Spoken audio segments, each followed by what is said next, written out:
Welcome back to the Conservatine. I'm your host, Chase Levitt, and today I would like to welcome our guest. He is the Libertarian candidate for Utah's 2nd Congressional District, which just became, well, it will become open come September when Congressman Chris Stewart resigns officially, and Brad Green here is looking to replace him. So, Brad, thanks for coming on. Hey, thank you for having me. It's always good to talk to fellow freedom lovers. Awesome. Yeah, it is. It's super awesome. And if you want to take a second, like a minute, to just explain who you are and why you're running for Congress. Okay, thanks. I can do that. So, my name is Brad Green. I am an entrepreneur. I own a series of fulfillment warehouses, websites, and hardware stores. Many across Utah will know my hardware stores, which is Southwest Plumbing Supply. And those outside of the state may know my largest online presence is a company called plumberstock.com. And so that's what I do for work. Outside of work, I'm a family man. I'm married. I have 4 kids. I've been married now 18 years, which is a good long time, and I'm happy to have been able to do that. I've been involved in politics for quite a while. I think I probably started about 2006, and I ended up in the Republican Party in 2008. I became a precinct chairman, and Connor Boyack was my vice chair, and he and I are old friends. Since then, all of my work up until about 3 years ago was in the Republican Party. I was the audit committee chairman. I was on the state central committee. I was on the executive committee. I've helped a host of Republicans get elected to office in Iron County, Utah, where I'm from. And about 3 years ago, I left the Republican Party. Maybe only 2 years ago, I left the Republican Party, joined the Libertarian Party, mostly as a result of the meddling that I see in election laws in the state as a result of legislative overreach. And my opinion is that the Libertarian Party has always reflected my views in almost every area. And I jumped into the Libertarian Party and tried to help them fix the areas that I thought were inappropriate. And so now they represent my views extremely well. The Republican Party, their platform does, but oftentimes their candidates don't. And there's a reason for that, but that's not the reason for my run. My reason to run is I think I'm the best candidate for the job. I've been asked or suggested that I run by several people that I respect, and I'm actually running to win. I'm not the what you would consider the stereotypical libertarian, both in that I have Republican roots as well as that I want to win, and I think I have what it takes to win. Awesome. Thank you for that answer, and thank you for letting everyone know who you are. Um, my next question I want to ask you is, what is the biggest problem that you see is facing people in the 2nd Congressional District, Utah, or just our country as a whole? Man, you couldn't get a more broad question. So I think that the biggest issue facing Utahns in Congressional District 2 is probably federal lands. You know, every state west of the Mississippi, I'm sorry, west of Colorado, has a large portion of their land claimed by the federal government. And while Article 1, Section 8 of the Constitution says that the federal government will have forts, ports, and 10 miles squared of the land that they will use, and that's what they're authorized to use by the Constitution and to own, that they have extended that greatly. And that was common when we were all territories. You know, all of these, what now are called states of the Republic, were territories. They had a lot of land that was the federal government's, and they were supposed to turn that over when a state became a state. And that hasn't happened. It happened east of Colorado, but it didn't happen west of Colorado. And so in Congressional District 2, a huge majority of the land, I think it's somewhere around 80% of Congressional District 2, is claimed by the federal government. And I think that that impacts our housing affordability. It impacts the ability for us to have tax revenue or even economic activity in our district. So in District 2, I think that's the biggest issue. In Utah, generally, I think federal government overreach is probably the bigger issue. Taxes maybe is the biggest portion of that. I know that's my biggest talking point. The power to tax is the power to destroy. And the federal government taxes everything. And then the state taxes everything. And then our local municipalities tax some things. The income tax probably is the most destructive policy in the history of mankind. And that impacts Utahns, that impacts everybody in the United States.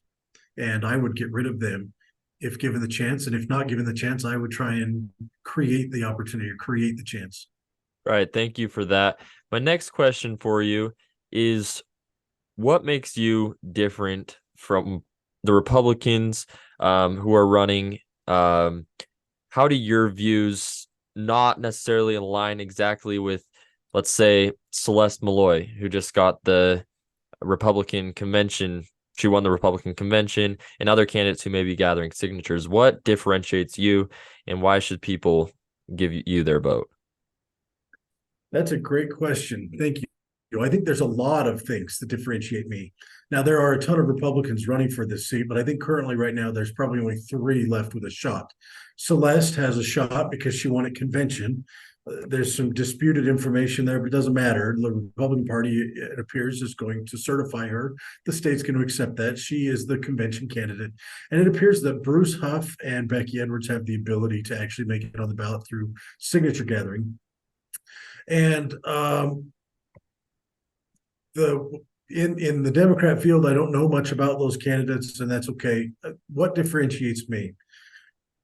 I think that I'm probably the most conservative by both Republican standards and Libertarian standards. I'm probably the most liberty-minded of the candidates. I'm a constitutional originalist, which is something that differs from all of the Republican contenders for sure, and most likely the Democrat contenders as well, in that I believe that the Constitution says what it says and doesn't say what it doesn't say.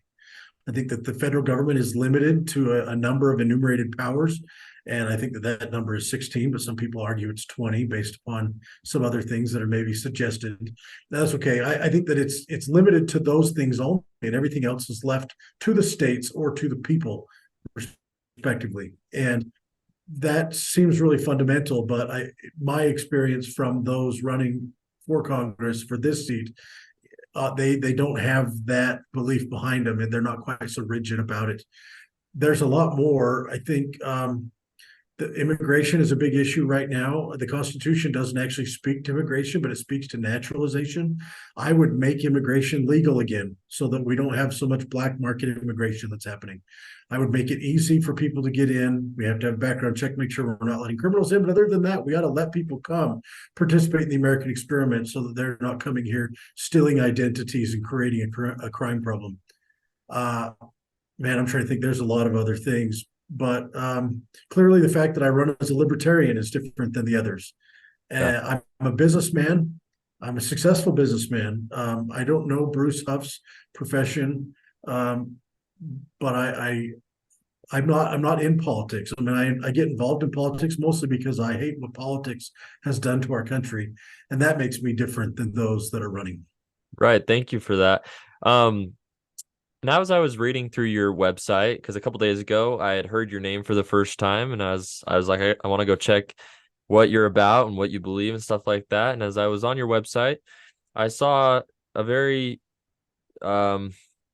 crazy story that happened with you with down in Brazil, and that experience is kind of shaped in a way how you feel about the Second Amendment. I don't know if you are up to sharing it. Talking about why that experience has shaped your view on the Second Amendment and stuff like that. So, I love that you asked about that experience that I had in Brazil, and I like telling the story because it has a great ending. yeah, Not all gun violence stories have a great ending. Mine did. To tell the story real effectively takes an hour, and it's probably yeah, best one-on-one. And anybody that wants to have that experience or that communication, let me know. I'm open to it. But just as a brief summary, so I went on an LDS mission to Rio de Janeiro, Brazil in 1999. And in 2001, my parents came down to pick me up, and we toured the areas where I had been, and we met the people, and we gave out things like hats and shirts. And we were having a good time. Well, a monsoon came in one night as we were headed back into Rio de Janeiro across the Niterói Bridge, and we ended up missing our exit to get downtown Rio, and we ended up headed back towards the airport. And in that process, we ended up in a bad part of town, and some men in another vehicle forced us off the road and proceeded to put 15 to 18 bullet holes in our car with us still in it. You remember in Fast and the Furious, when it's like Johnny Tran and his friends all pull up on their bullet bikes Hmm. and they spray Yeah. the Vin Diesel and Brian Walker's car with Uzis. That essentially was what happened to me like 2, 3 years earlier, except for those guys bailed out of their car and it exploded because it had nitrous oxide in it. Our car didn't. It was just a Volkswagen. And we didn't get out though. But my dad and I both took 3 bullets. I took 2 through the chest, 1 in the arm. My dad took 1 through the chest, 1 in each arm.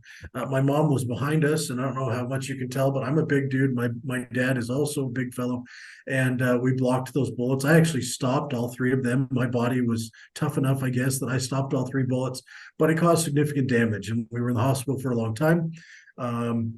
We got better. John Huntsman Sr. flew us home in his Gulfstream, which was interesting. My mom gave a press conference, and I'm told that it changed the country in that she gave a message of love and forgiveness. And that wasn't what they expected. And I'm told from Brazilian people that that really resounded with them and it made them want to be better. And so I've learned that justice is valuable and worthwhile, but sometimes mercy is more powerful. And I learned that lesson from that experience. And I learned a lot more, but specifically regarding guns, while it doesn't sound like forgiveness and mercy to shoot back, the Brazilian people commonly face this kind of violent crime as a result of being disarmed. Now, the laws allow for gun ownership in Brazil, but they're very strict, especially in the bigger cities. They're very strict, kind of like our big cities, Chicago, Baltimore. They're very strict. And as a result, the criminals don't care about the laws. They continue to have guns. It's the good people, the law-abiding citizens that follow the laws. And as a result, the criminals know that they have disarmed victims and that they have very little risk in exercising their criminal behavior against those that unarmed populace.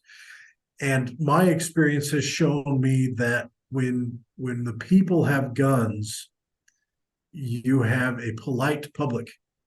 Because if you're always worried that a good guy is going to shoot back, you're not going to be aggressive towards them unnecessarily. And there's always going to be incidental harm that happens in society, but the actual intentional harm is the biggest scourge on society. And the only way that I see to stop that or to prevent it to a great extent is for good people to have significant ability to defend themselves.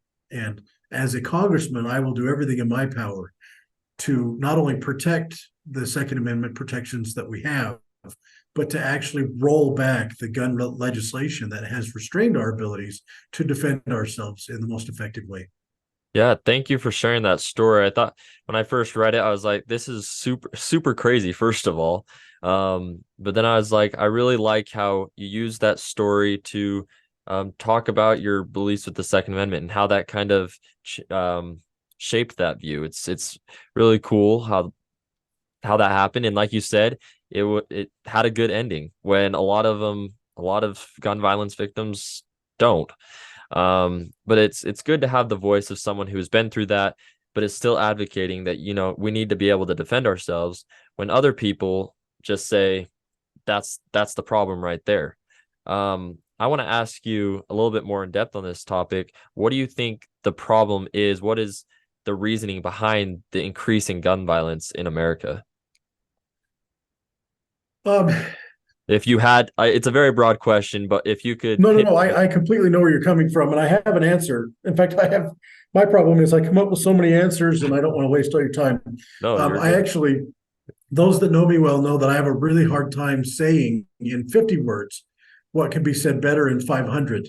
And so I'm trying to select the 50 words that would be best as an answer.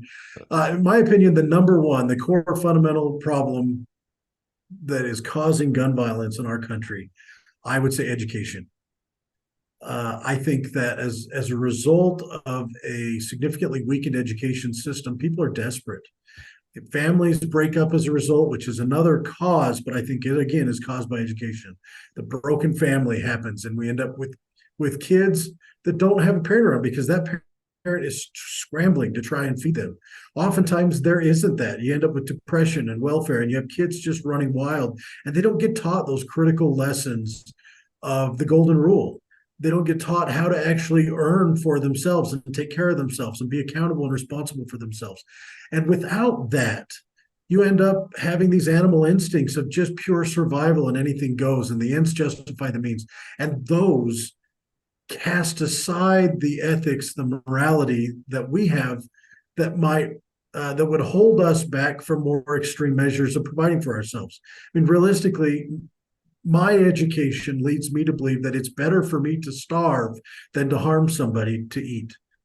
And that seems fundamental to me. It isn't that way for everyone. In fact, it isn't that way for a lot of people in our common world. And as a result of that lack of education, that lack of moral basis, anything goes. And we end up with violence of all forms. And gun violence is just another avenue of that. Now, could that, even with our education system, could it be rolled back? Maybe. But the only way that I see that actually effectively rolls back gun violence without addressing the underpinning problem is enforcement. Actual, objective, unbiased enforcement where anybody that causes harm has a jury trial, they get every benefit of every doubt, and then they have the punishment that the law weighs down on. And there is prejudice in our system, and our system overcharges to try and get guilty verdicts. And a lot of people go to jail for things when they didn't actually harm anybody, like drugs, and they end up becoming higher criminal. They end up getting criminalized without having hurt anybody. And now they can't get jobs. They become more desperate as a result of that cycle. It sometimes can create recidivism or going back into the same problems and ending up back in jail. And so we have to have a really good justice system. And I'm afraid right now we don't, neither federally nor in the states. Right. I couldn't agree more with that. Now I want to shift gears a little bit. Being part of the Libertarian Party, Republican Party, I'd say more now the Libertarian Party they're very much for limited government. Very, very much. And there's been a lot of instances of government overreach in our state, in our country as a whole. I want to ask, if you get elected to the U.S. Congress, what will you do to push back against government overreach? I can think of two things specifically offhand. Number one, government is funded by taxes, and I want them to do less with less. Right. And if I can't get past, it's been difficult to rein in government programs, but when they run out of money and they have to actually pick to actually decide what's actually important to them, and they have to listen to their voters, they have to respect the people. If the money that government is getting is harder to get, it's easier for them to rein in some of that government expansion. So for me, reducing taxes in every way possible is probably my top issue to rein in overreaching government. The top priority I have for that is to continue to push to repeal the 16th Amendment and end the IRS and make states again. You know, it wasn't that long ago when the federal government actually had to pass a budget and then go to the states asking for their share of that budget based on population. That was the point of the census, that and voting representation. But that doesn't happen anymore. The states now go to the federal government begging for money. The federal government should be coming to the states asking for money. Right. And the 16th Amendment put the federal government into each of our daily lives instead of it interacting with the states directly. So that's one. Number two is this. My default position in Congress will be that I don't want a bill to pass. I don't want government to get any bigger. I don't want it to have any more power. If a bill gives the people more power and the government less power or money, I will vote for that bill. Otherwise, my default position is a no. And I'm going to have to be able to see how that bill will cause either less power for the government or less money for the government before they're going to get me to vote on it. Just like Ron Paul explained to me a number of years ago, he said, sometimes I had to be a party of one. I had to be the party of no. In fact, he said they called him Dr. No. And I'm willing to be that guy. I mean, what's the worst that's going to happen? They're going to shoot me. That's happened. I lived through it. Maybe I won't next time. It's okay. Somebody has to stand up and say no. Somebody has to be a grown-up on those really difficult conversations. And maybe a third thing, I won't vote for a bill unless I have time to read it. And so Yeah. simpler bills have a higher likelihood of getting my vote. More complex bills have a lower likelihood unless I have lots and lots of time to Right. read them. Right. And a lot of times the congressmen, congresswomen, they see this bill, they look at the title, they say, "Oh, that looks nice. I'm going to vote yes." But in reality, there's that fine print, the stuff that they don't really take the time to read, where it just ends up hurting people more than it helps. That's true. When I talk to them frequently, and this happens at the state level as well, oftentimes they've read the summary and they talked with the sponsor. And so they have a pretty good outline of what it is, but they don't know that, like you said, the fine print. I would call it the minutia or the fine details.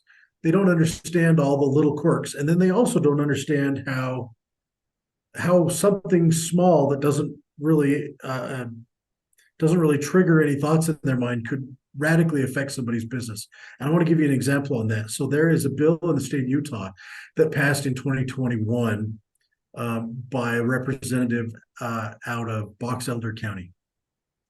And it was just an amendment to construction standards. And I like standards. I think that it's good to have a standard so you can weigh Yeah. what you're doing against that standard. But standards aren't standards anymore. Standards are rules. They come with government force. They imply a gun behind them in the state of Utah, well, everywhere for that matter.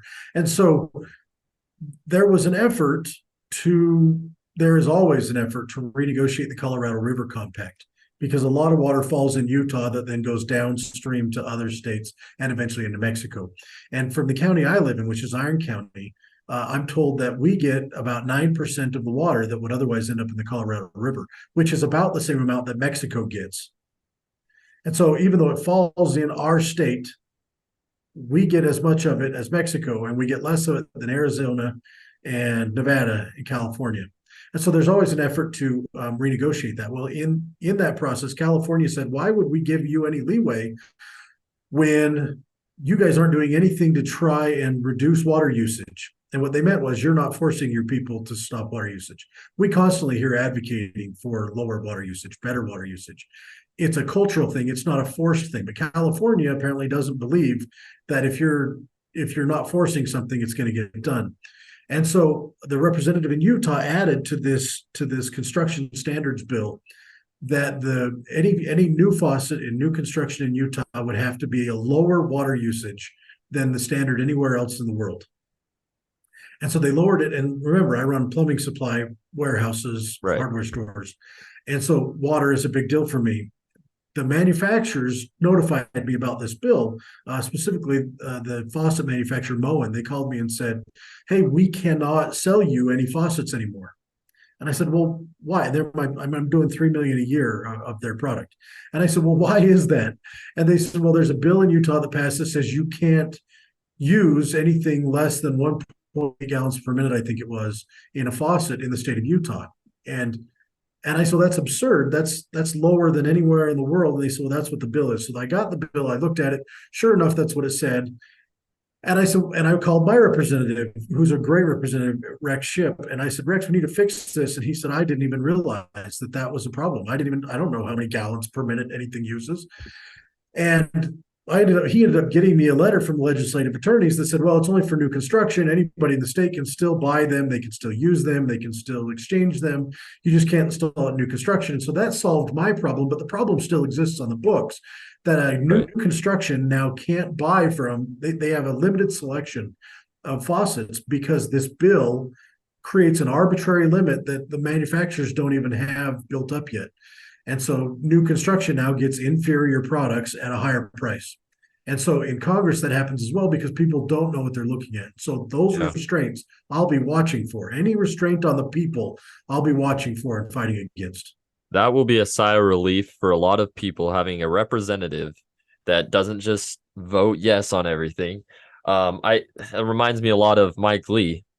He's known for voting no. I mean, I don't know if you saw it, but Evan McMullen attacked him all the time for saying no to bills. When in reality, I'm like, I would rather have That's a him good say thing. no. I don't Yeah. want him saying Yeah. yes to everything because it looks cool. But I have one more question for you. And the question is simply just what is your message to Utahns? What is your messages to Republicans or Democrats and why they should vote for you, the Libertarian candidate, not the traditional Republican Democrat party. You're another option. So why should they give you their vote? Well, my message to all voters and all Utahns is that it is not the federal government's job to fix your problems. Oftentimes, the federal government is the problem, and it's your job to fix your problems. And Congress, if you give them all of your power and all of your freedom, they will do something that resembles fixing your problems while they take away your freedom, which will cause an even bigger problem. I won't do that. Now, what makes me different? Why would a Republican vote for me over a Democrat? And why would a Democrat vote for me over a Democrat? Why would they vote for a Libertarian? I'm going to give it in the words that the Republicans and the Democrats would appreciate. In the Republican field, if you're a Republican and you're considering the people that are on the Republican ballot right now, recognize that I am the conservative candidate in this race. Among the Republicans and Libertarians, I'm the most conservative. I was one of the founding members of the Platform Republicans, which is an organization very familiar to Republican delegates and voters sometimes. I believe in the Republican platform more than any of the candidates on the ballot. I will fight for limited government, fiscal accountability. I will fight to actually protect our borders. And I will fight to let businesses have the ability to actually serve the public. I'll fight to lower taxes. I believe in life. I will be pro-life. I believe birth is an important part of the human experience, and I believe that life begins at conception. And for Republicans, that's a big deal. Now, for Democrats, we disagree on that one, and that's okay. Let me tell you some things that Republicans and I disagree on that Democrats would agree with me on. I believe in ending the war on drugs. I think that we should be enforcing property crimes, and we should free up our court system to fight those property crimes. We should be enforcing actual harm. We should not be putting people in jail that have mishandled a plant. I think that we should let people do what they're going to do, but when they harm somebody, we should come down hard on them. I think we should make immigration legal again. We should make it easy for people to get in from outside the country. And that isn't quite open borders, but it's as close as anything that's been asked for in the last 50 or 60 years. I think we need significant reform to the justice system. Bail reform, tort reform. We need a significant reform in our courts. And I think there's something for the Democrats and there's something for the Republicans. And I'm willing to stand on those issues, and I won't have the weight of party loyalty dragging me down. I will probably caucus with the Republicans because my friendships, my alliances are mostly there. But there's some issues where I will stand aside from them, similar to how Mike Lee commonly has to vote by himself. Most likely in the House, I'll have to vote by myself. Although Thomas Massey, sometimes he and I are on the same page. I will have a couple of friends in the Senate, probably Ted Cruz, Rand Paul, Mike Lee. Those are my kinds of guys. I'll be just like that in the House. All And right. I probably, here's my assertion. As my campaign gains attention and energy, and as the Republicans appear to be stuck with moderates, I think it's possible that I end up with endorsements from Ron Paul and his son Rand and Ted Cruz. And Mike Lee doesn't normally give endorsements, but maybe even him. And that's going to be interesting as Republicans endorse Libertarian. And I probably can get some of the Democrats also. It's a unique experience, this new special election. It's going to create opportunities for the people of Utah, to actually hold a light up to the rest of the country and say, we can actually hold principles up instead of party and support those principles. And I think Utah is probably the most likely to be able to make that shift. And it will make Utah the most influential on the national political stage. Yeah. Thank you for that message to voters, to anybody who's looking at your campaign, thinking whether or not they should vote for you. I can definitely tell you that I've seen support from you from a lot of Republicans who I've known and talked to. Your name has been brought up a bunch because a lot of people are frustrated with how specifically the Republican convention went. Like you said, we're having moderates being put out by the party, and they're looking for someone who really wants to fight for conservative values and isn't afraid to stand up. So I definitely think you're going to be getting some good support. And I want to wish you the best of luck with your campaign. And I want to thank you for joining me today. Hey, thank you, Chase. If they're looking for something different, I'm their guy. Awesome. That's great. We'll see you. Thanks, Chase. See you later. Yep.